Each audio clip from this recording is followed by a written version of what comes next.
Intro.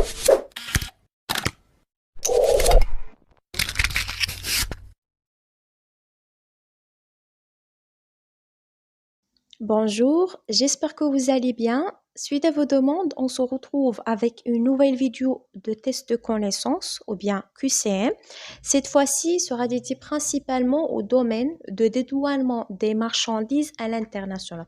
Donc, on va voir 10 questions de concepts de base sur le domaine de la douane à l'import ou bien à l'export. Donc, comme on a fait dans la première vidéo, dont je vous conseille de le voir, c'était un QCM général sur le domaine de la logistique et du transport, le domaine de la supply chain management.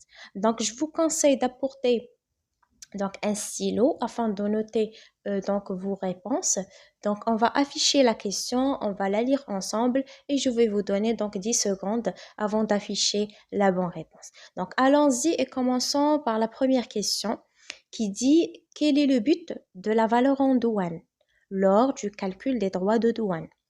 A. Déterminer la valeur marchande de la marchandise. B. Établir le coût du transport international. C. Évaluer la valeur historique de la marchandise. D. Calculer la valeur intrinsèque du produit.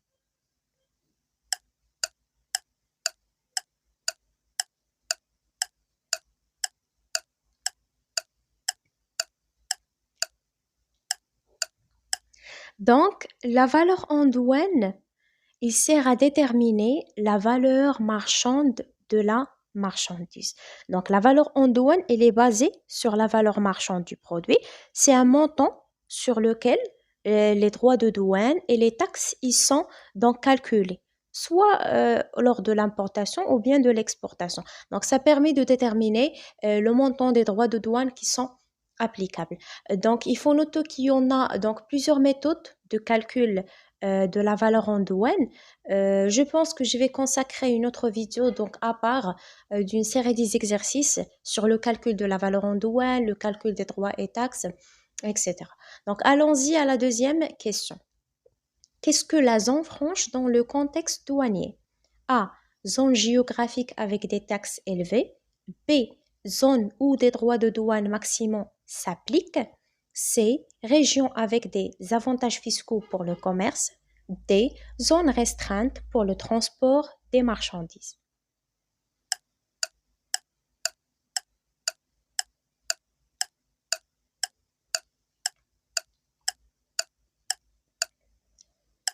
Donc, la zone franche, c'est une région avec des avantages fiscaux pour le commerce. Donc, les zones franches, ils jouent un rôle très important au niveau donc du commerce. Donc, ils encouragent le commerce, les investissements. Donc, ils offrent un environnement, disons, commercial qui est plus favorable.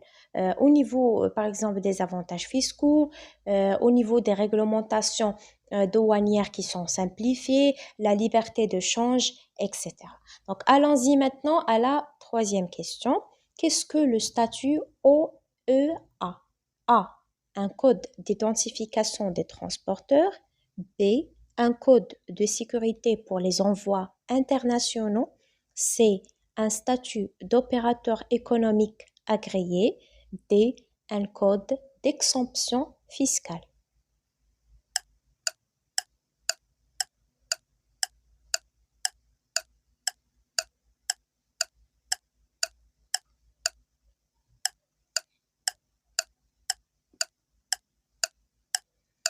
Donc, ce statut, c'est un statut d'opérateur économique agréé.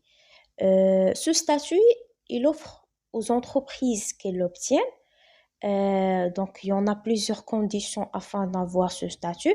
Donc, il offre aux entreprises euh, plusieurs avantages. Par exemple, les procédures douanières qui sont simplifiées, avoir un code contrôle plutôt douane qui est réduit. Donc, il est reconnaissant en tant qu'acteur de confiance. Donc, dans toute la chaîne, dans la chaîne logistique en globalité, ce qui va renforcer la sécurité et l'efficacité des mouvements de marchandises. Donc, ce statut, il offre aux entreprises, donc un statut d'opérateur de confiance, un acteur de confiance dans toute la chaîne. Donc allons-y maintenant à la quatrième question. Qu'est-ce que le code SH dans la classification tarifaire? A. Code d'identification douanière. B. Code de sécurité de l'envoi. C. Code d'identification du transporteur. D. Système harmonisé de codification des marchandises.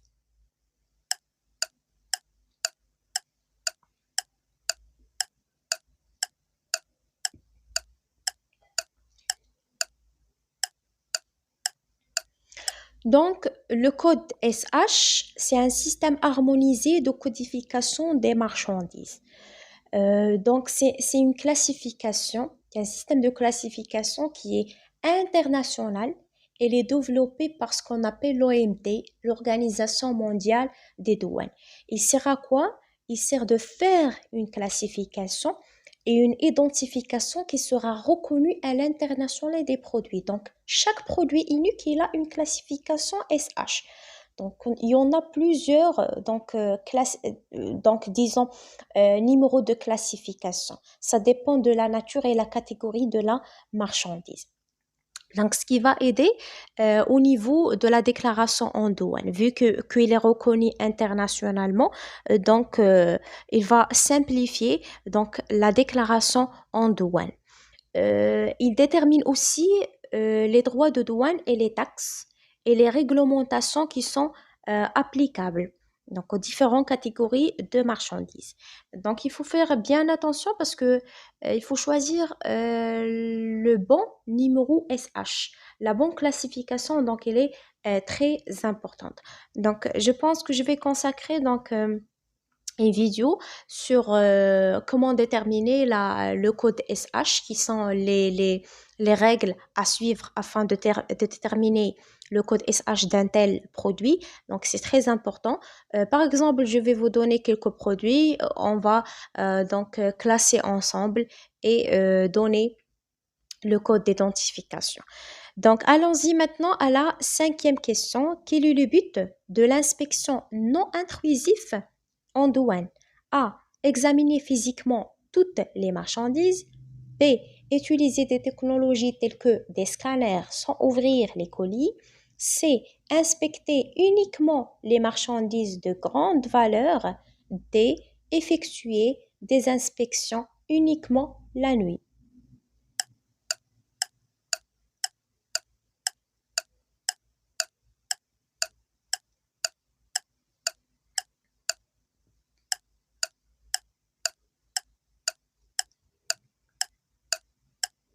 Donc, l'inspection non intrusive, il s'agit d'utiliser des technologies telles que des scanners sans ouvrir les colis. Donc, c'est une inspection sans ouverture. Donc, il repose bien sûr sur plusieurs technologies telles que des scanners à rayon X, des scanners rayon gamma et autres donc appareils, disons, de détection sophistiqués. Donc, il y en a plusieurs appareil. Donc, allons-y maintenant à la sixième question. Qu'est-ce que le carnet ATA? A. Un document pour le transit temporaire de marchandises. B. Une taxe spéciale sur les importations. C. Un accord commercial international. D. Un document de facturation douanière.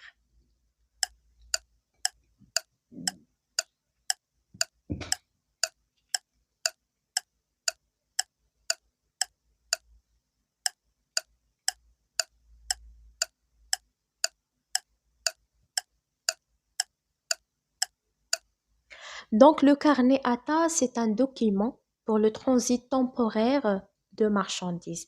ATA, donc il est dérivé du mot admission temporaire.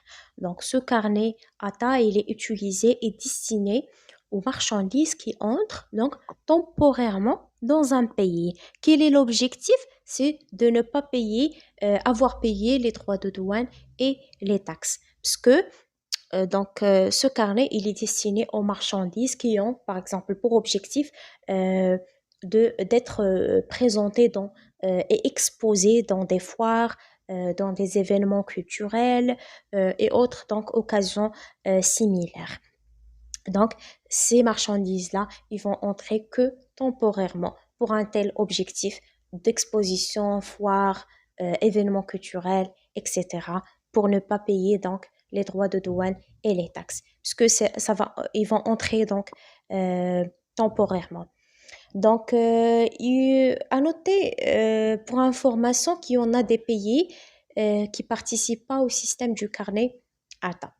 Donc, allons-y maintenant à la septième question qui dit qu'est-ce que le guichet unique dans le contexte douanier? A. Un lieu de paiement des droits de douane. B. Un système centralisé pour les formalités douanières. C. Un service de transport express. D. Un centre d'information touristique.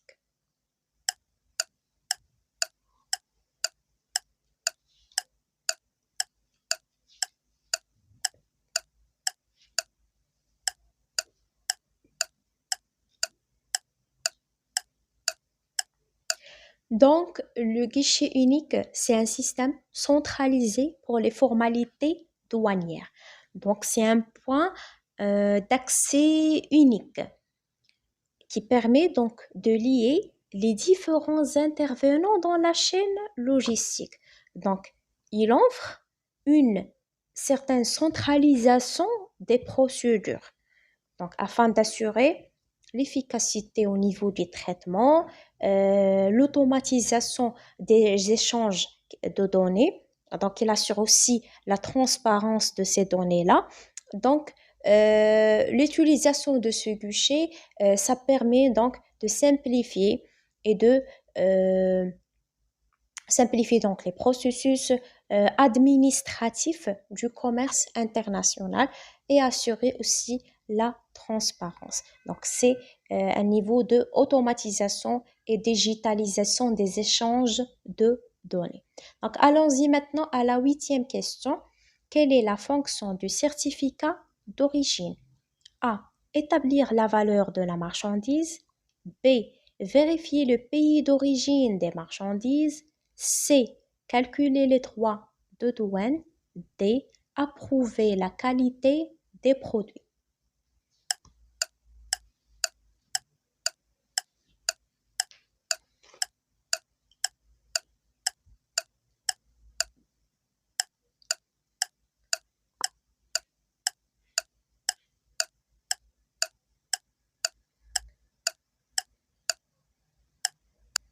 Donc, le certificat d'origine, il sert à vérifier le pays d'origine donc des marchandises. Donc, il atteste quoi? Il atteste le pays et le lieu de fabrication ou bien de production des marchandises. Donc, il est très important d'avoir un certificat d'origine lors des importations des produits, donc ou bien des exportations. Et parfois, il faut mentionner donc l'origine de ces marchandises-là dans les factures. Donc, parce que ça permet de bénéficier de certaines préférences tarifaires des marchandises qui sont originaires d'un tel ou tel pays. Donc, il permet aussi aux autorités douanières lors de la déclaration donc de vérifier la provenance ou bien la destination de cette marchandise-là et appliquer les droits de douane qui sont appropriés donc pour chaque origine de marchandise. Donc allons-y à la neuvième question. Qu'est-ce que la détention douanière? A. La suspension temporaire des droits de douane. B. La retenue par les autorités douanières en raison de problèmes potentiels. C. Une réduction des taxes pour encourager le commerce. D. Un programme d'échange de marchandises entre pays.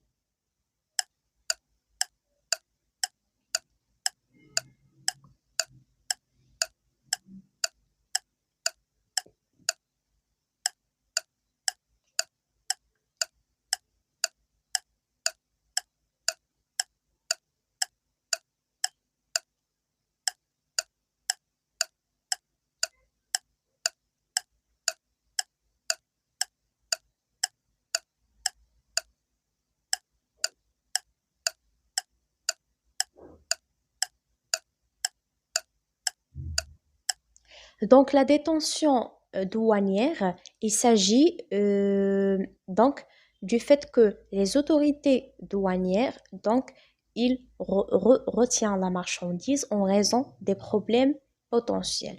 Donc, les autorités douanières, ils peuvent détenir la marchandise donc pour plusieurs raisons. Par exemple, au niveau de la déclaration en douane, ils ont des soucis. Au niveau des conformités réglementaires, pour question aussi de la sécurité, soupçon de fraude aussi.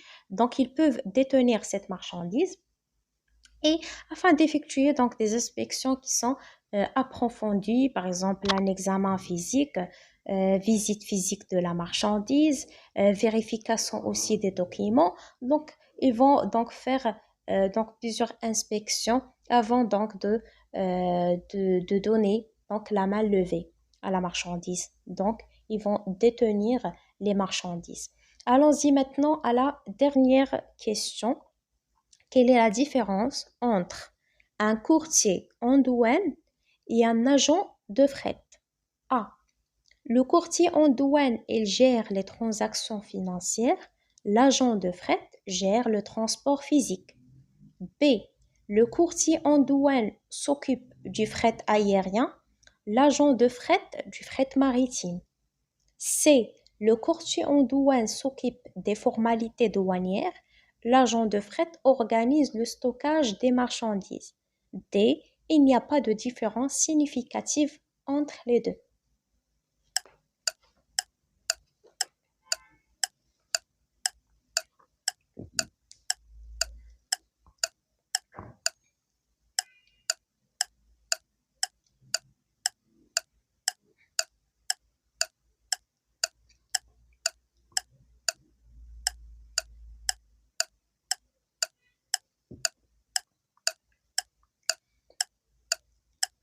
Alors, c'est le temps d'afficher la réponse. Le courtier en douane, il s'occupe des formalités douanières. L'agent de fret organise le stockage des marchandises. Donc, quelle est la distinction entre les deux? Donc, le courtier en douane, il gère les procédures douanières et le dédouanement de la marchandise. Donc, il a une connaissance au niveau des réglementations douanières et qui va, donc, cette expertise, il va lui permettre d'assister les entreprises au niveau de la préparation, la soumission de documents qui sont nécessaires au niveau de la douane, la classification tarifaire, la préparation des dossiers pour les déclarations, la coordination et le paiement aussi des droits et taxes. Donc, il est en relation avec la douane. Tandis que l'agent de fret, il fait quoi? Il gère la logistique, le transport de marchandises, il organise le transport, il réserve le fret, il gère les formalités qui sont documentaires, donc liées au transport. Donc l'agent de fret, il est en relation avec le transporteur, tandis que le courtier en douane, donc il est en relation avec la douane. Alors, c'est la fin de la vidéo. J'espère que vous avez obtenu donc un bon résultat. Mais l'essentiel, c'est de comprendre les concepts de base. Donc, euh, dans chaque question, j'ai donné un concept de base, un concept donc du domaine de dédouanement de marchandises afin de mieux le comprendre. Donc, n'hésitez pas à laisser un petit commentaire et de rester connecté pour recevoir toute donc actualité.